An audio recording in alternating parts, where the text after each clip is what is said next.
How does abuse affect sole custody? When parents go through a separation or divorce, one of the most important issues is child custody. A common question arises: how does abuse impact sole custody rights? Sole custody means one parent has the primary responsibility for the child's care and decision-making. This can include sole legal custody, where one parent makes all major decisions, or sole physical custody, where the child lives mainly with one parent. The other parent usually has visitation rights unless there are safety concerns. Abuse plays a significant role in custody decisions.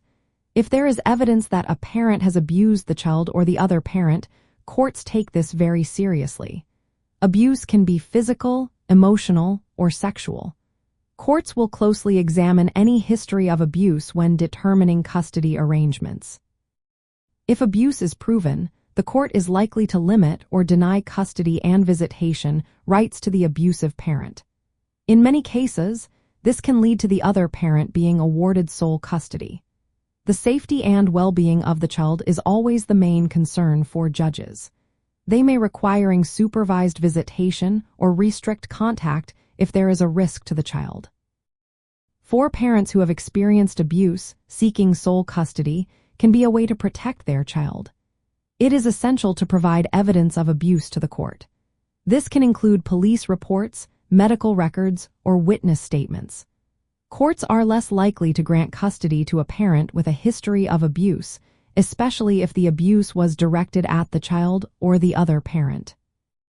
If you are pursuing sole custody due to abuse, document all incidents and seek legal advice.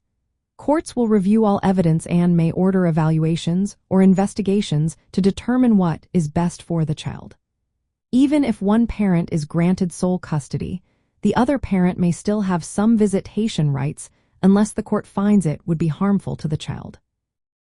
It is important to note that abuse does not automatically guarantee sole custody will be awarded to the other parent.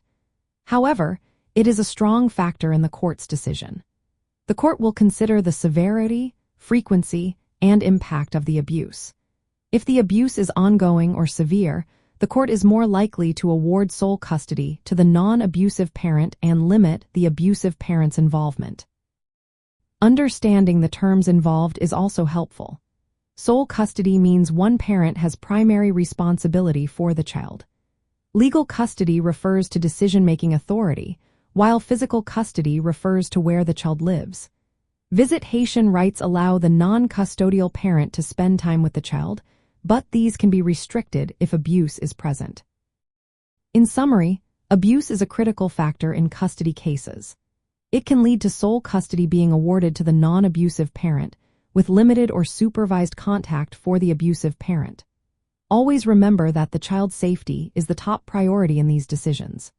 Parents going through divorce or separation should be aware of how abuse can impact custody outcomes and take steps to protect their child while presenting evidence to the court.